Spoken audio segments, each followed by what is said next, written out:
Në një mbrëmje të zakonshme, atmosfera në dhomë ishte e qetë, por mbushur me tension të fshehur. Bia kishte ndjerë një presion të madh nga situata e fundit me Ferko dhe shpinën. Limiti, që zakonisht ishte i matur dhe përpiqej të qetësonte situatat, këtë herë nuk arriti të kontrollonte impulsin e tij. Alba, që gjithmonë kishte qenë e ndjeshme ndaj komenteve dhe perceptimeve të tjerëve, u gjend para një goditjeje të fortë emocionale. Fjala e Limiti ishte e papritur. Alben, s'ma ndjen për ty si ty ka kazani boll femra. Ai e tha me një ton të ftohtë dhe të prerë, pa e menduar thellë pasojën që do të kishte për Albën. Por për Albën, kjo nuk ishte thjesht një koment. Ishte një ofendim i rëndë që lëndoi krenarinë, vetvlerësimin dhe ndjenjen e saj të sigurisë emocionale. Alba mbeti e shtangur. Zemra i rrahte fort, duart i dridheshin dhe mendja e saj po përpiqej të kuptonte pse dikush që ajo kishte konsideruar mik mund të fliste kështu. Heshtja mbushte dhomën.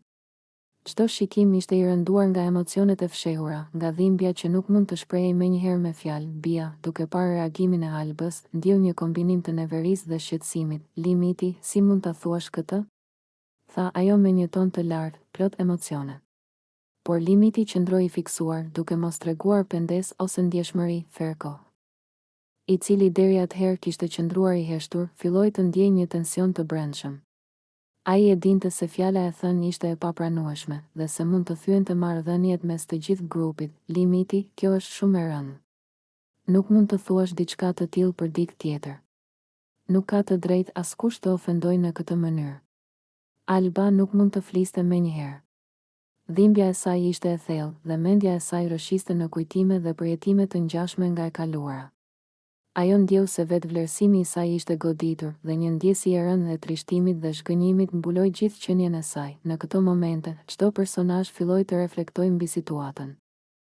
Limiti, ndoshta pa dashje, kishte shkelur një kufi emocional të rëndësishëm. Fjalët që ai përdori nuk ishin thjesht të ashpra, ato ishin armë që lëndonin thellë, duke shkaktuar një ndjenjë të thellë të turpit dhe dobësisë tek Alba. Ky është fillimi i versionit të gjatë, i cili përshkruan tensionin emocional dhe konfliktin. Për të arritur 30 minuta leximi, shkrimi do të vazhdojë me një reflektimin e Albës, si ndjehet, mendimet që kalojnë në kokë, kujtime të ngjashme të lëndimeve të mëparshme, shqetësimi për marrëdhëniet. 2. Dialoget ndërpersonale dramatike, përplasja mes Bia, Ferko, Limiti dhe Albës, ku tensioni rritet. 3. Pasojat emocionale dhe psikologjike, frika e Albës për të besuar tek njerëzit. Ankthi i Ferkos për të menaxhuar konfliktin, shqetësimi i Bia për të ruajtur stabilitetin e grupit. 4. Mësimet dhe reflektimi për marrëdhëniet, si fjalët mund të lëndojnë, rëndësia e kufive, rëndësia e komunikimit të ndjeshmërisë emocionale dhe rruga për të shëruar marrëdhëniet. Nëse do, unë mund të vazhdoj tani dhe të krijoj të gjithë shkrimin e gjatë deri në fund, që të mbush rreth 30 minuta leximi me detaje të thelluara dhe dialogje reale. Pas zarfit të zi, shtëpia nuk ishte më e njëjta. Nuk ishte vetëm për shkak të ndëshkimit, por sepse diçka ishte thyer përfundimisht. Të gjithë flisnin më pak, shikonin më shumë dhe mendonin 2 herë para se të hapnin gojën. Çdo hap dukej sikur jehonte më fort se zakonisht. Çdo fjalë kishte peshë. Limi ishte ulur në një cep të oborrit, i menduar, me shikimin diku larg. Nuk ishte më ai Limi i qetë që mundohej t'i kalonte gjërat me humor. Tani duke i ngarkuar, sikur mbi supë i kishin rënë të gjitha pasojat e zgjedhjeve të tij. Bia ju afrua ngadalë, nuk e bëri me nerva. Nuk e bëri me zë të lartë. U ul pranë tij me një qetësi që dukej e sforcuar, por e vendosur. Ajo e dinte se kjo bisedë duhej bërë. Jo për kamerat. Jo për publikun. Por për ta mbyllur diçka që kishte nisur gabim. Limi, tha ajo, me zë të ulët, nuk ka nevojë me e bë kaq të madhe. Ai e ktheu kokën nga ajo. Syt i kishte të lodhur, plot dyshim dhe peshë. Nuk foli menjëherë, ne kemi fjetë disa herë bashkë, vazhdoi Bia, pa dramatizuar, nuk është diçka që s'ka ndodhur më parë. Fjalët e saj ranë qetë, por goditën fort. Jo për shkak të përmbajtjes, por për shkak të mënyrës si u thanë, sikur gjithçka ishte normale, sikur ajo që kishte ndodhur ishte thjesht një fakt, jo një problem. Limi u mbështet mbrapa dhe pshërti u thellë. Po e shikon çfarë po ndodh, tha ai, gjithçka ka dalë jashtë kontrollit. Bia e pa drejt në sy, sepse po flitet shumë, i tha, sepse po i tregon gjithkujt. Nuk ka nevojë. Ai ngriti vetullat lehtë, si mos me fol. U përgjigj ai, gjithë shtëpia e di tash. Po jo prej teje duhet me dal, ja ktheu ajo menjëherë, ajo që ndodhi, ndodhi. Kam mbaru. Nuk ka pse me u rrotullu në për shtëpi si tem. Në zërin e saj nuk kishte ndjenjë. Kishte kontroll. Dhe pikërisht kjo e bëri bisedën edhe më të ftohtë. Limi heshti për disa sekonda. Brenda tij, gjithçka ishte rrëmuj. Ai e kuptonte se bia po fliste nga një vend mbrojtjeje, nga dëshira për ta minimizuar situatën. Por ai nuk mundej më ta bënte këtë. Jo pas asaj nate. Jo pas asaj dhune. Jo pas asaj që Alba kishte kaluar, nuk është kaq e thjesht, tha ai më në fund, për ty ndoshta po. Për mua jo. Bia u shtang për një moment, çka do me than kjo? E pyeti, do me than që për ty ka qenë diçka që ndodhi, u përgjigj ai, për ditë tjetër ka qenë shumë më tepër. Ajo uli shikimin për pak qaste, pastaj e ngriti sërish, unë nuk jam fajtore për reagimin e saj, tha Bia, as për mënyrën si e përjeton ajo. Jo, ja ktheu Limi, por unë jam përgjegjës për paqartësinë time. Dhe kjo po më ndjek. Biseda u bë më e rëndë. Jo nga zërat, por nga kuptimi. Nuk duhet me I tregu gjithkujt, përsëriti Bia, ka gjëra që mbesin mes dy njerëzve. Po kur ato gjëra prekin edhe të tjerë. Pyeti ai, kur bëhen shkak për dhimbje, për dhunë, për zarfa të zinj? Ajo nuk kishte përgjigje të menjëhershme. Në atë moment, të dy e kuptuan se po flisnin nga dy vende krejtësisht të ndryshme. Për Bian ishte çështje kontrolli dhe imazhi. Për Limin ishte çështje përgjegjësie dhe ndërgjegjeje. Ajo që ndodhi, ndodhi, tha Bia edhe një herë, më but tani, nuk mund ta ndryshojmë. Jo, u përgjigj ai, por mund ta pranojmë. Kjo fjali I dha fund bisedës, ata u ngritën pa shumë fjalë. Nuk kishte armiqësi të hapur, por kishte një distancë të re.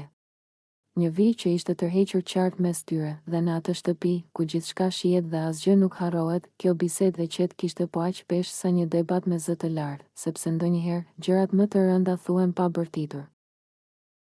Jo si zakonisht, jo me zëra të lartë apo ironi. Erdhi I rënd, I heshtur, pothuaj paralajmërues. Vetë ngjyra e tij e bënte të qartë se diçka serioze kishte ndodhur gjatë natës. Banorët u mblodhen në sallon pa shumë fjalë. Askush nuk qeshte. Askush nuk fliste më tepër se duhej. Alba e ndjeu para se të lexoj, e ndjeu që në momentin që pa zarfin. Trupi ju tendos. Syt ju ulën. Nata I kaloi para syve si film, pa ndalesë, pa filtër. Ajo e dinte që kishte kaluar një vijë. Edhe pse dhimbja e saj ishte reale, edhe pse ajo natë kishte qenë kulmi I një presioni të mbledhur për javësh, ajo e dinte, Big Brother nuk fal dhunën, zëri I leximit ishte I ftohtë. I prerë, pa emocione, Big Brother ka qenë dëshmitar I një incidenti të rëndë që ka ndodhur gjatë mesnatës. Ajri në sallon u bë më I rëndë, ku Alba është përfshirë në një konflikt fizik me Bian, pasi e ka gjetur atë në krevat me Limin. Disa banor ulën kokën. Disa të tjerë u pan mes vete. Askush nuk u habit vërtet.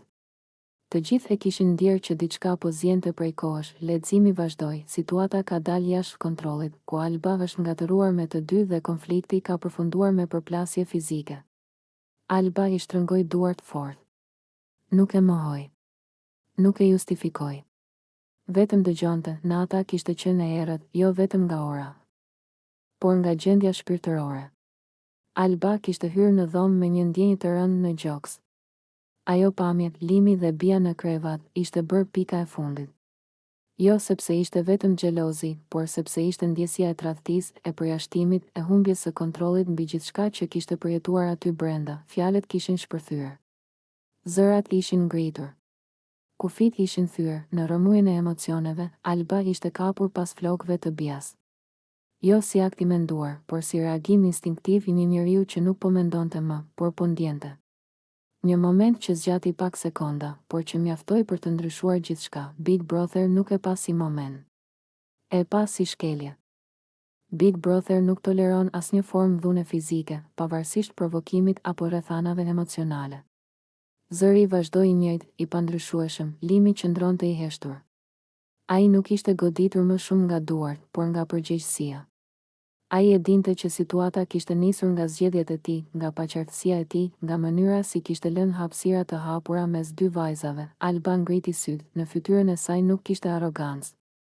Nuk kishte krenari. Kishte lodhje. Kishte keqardhje.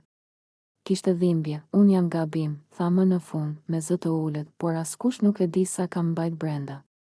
Nuk ishte justifikim. Ishte pranim. Big Brother vazhdoi për këtë arsye. Alba ndëshkohet për sjellje të papranueshme gjatë natës. Dënimi u lexua. Pasojat ishin të qarta. Loja kishte marrë një kthes tjetër. Pas leximit, salla mbeti në heshtje. Askush nuk duartrokiti. Askush nuk foli menjëherë. Sepse ndonjëherë zarfi i zi nuk është thjesht ndëshkim, është pasqyrë. Alba u ul vetëm më pas. Mendimet i vërshonin. Ajo nuk ishte krenare për atë që kishte bërë. Por ajo natë kishte treguar sa e brisht ishte bërë, sa e shtyrë në cep. Sa shumë emocione të pasgjidhura kishte lënë kjo histori. Big Brother Kosova nuk është vetëm lojë strategjie. Është provë nervash, ndjenjash dhe kufish. Dhe ajo natë ishte prova më e vështirë për Albën, një natë që do ta ndiqte gjatë. Brenda dhe jashtë shtëpisë, sepse disa momente nuk fshihen me montazh. Ato mbeten. Ishte një nga ato net kur shtëpia e Big Brother Kosova nuk flinte, edhe pse të gjithë ishin të shtrirë. Ajri ishte i rëndë, muret dukeshin sikur mbanin brenda çdo fjalë të pathënë, çdo ndjenjë të shtypur për javësh. Alba kishte kohë që nuk gjente qetësi. 2 muaj brenda atyre mureve, 2 muaj pa limin pranë siç e kishte ndjerë dikur, 2 muaj ku çdo ditë i dukej më e gjatë se e para. Kur u përball me të, nuk ishte më ajo Alba e qetë që mundohej të kontrollonte emocionet. Diçka brenda saj kishte plasur. Syt i digjnin, duart i dridheshin dhe zëri i dilte i ngjyrur, jo nga frika, por nga dhimbja e mbajtur gjatë. Vetëm unë e di çfarë kam hequr këtu brenda. Shpërtheu ajo, vetëm unë e di çfarë do të thotë me u çu çdo ditë pa ty, me ushtirë e fortë, kur brenda jam shkatëru. Limi tentoi të fliste, por Alba nuk e la. Fjalët i dilnin si ortek, pa u ndalur, pa u filtruar. 2 muaj, Limi. 2 muaj pa ty, 2 muaj me të parë çdo ditë dhe me e ditë që si më ai që ishe për mua. A e di sa vret kjo?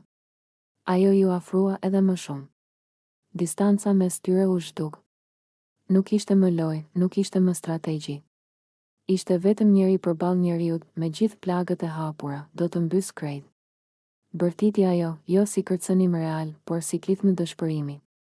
Si një njeri që nuk di më si ta nxjerrë dhimbjen ndryshe. Në atë moment, emocionet e morën kontrollin. Alba e goditi Limin në shpatulla me grushta të një pasnjëshëm. Jo për ta lënduar, por për të nxjerrë gjithë barën që mbante mbi supe për javësh. Çdo goditje ishte një ditë e kaluar në heshtje. Një natë pa gjumë. Një lot i derdhur fshehurazi nga kamerat. E sheh këtë? I tha mes lotësh, kjo është çfarë kam mbajt brenda. Kjo është çfarë më ke bo pa e kuptu. Limi nuk reagoi me dhunë. Qëndroi aty i shtangur, duke e lënë Albën të shpërthente. Ndoshta për herë të parë e kuptoi se sa e rëndë kishte qenë ajo distancë për të. Sa shumë peshë kishte mbledhur ajo brenda vetes, banorët e tjerë u afruan. Produksioni reagoi, por momenti tashmë kishte ndodhur. Një moment i pastër emocional, i papërpunuar, i dhimbshëm, që Big Brother e nxjerr gjithmonë në pa. Njeriu pa maskë, Alba u ndal. Fryma i ishte rënduar. Duart i ran poshtë. Lotët filluan t'i rridhnin pa kontroll. Ajo nuk ishte më e forta, as rebelja, as vajza krenare. Ishte thjesht një grua e lodhur nga pritja, nga mungesa dhe nga dashuria që nuk dinte ku ta vendoste më. Kaq, tha me zë të ulët, kaq kisha për me nxjerr. Jo më. Ajo u kthye dhe u largua ngadalë, duke lënë pas një heshtje që peshonte më shumë se çdo debat. Një heshtje që publiku jashtë do ta ndjente fort. Sepse në Big Brother Kosova, momentet që mbahen mend nuk janë gjithmonë fjalët e bukura, por shpërthimet e sinqerta, edhe kur janë të dhimbshme, dhe ajo natë nuk ishte fundi i historisë së Albës dhe Limin. Ishte pika ku gjithçka doli në sipërfaqe. Aty ku u pa qartë se dashuria, kur shtypet gjatë, nuk zhduket, ajo shpërthen.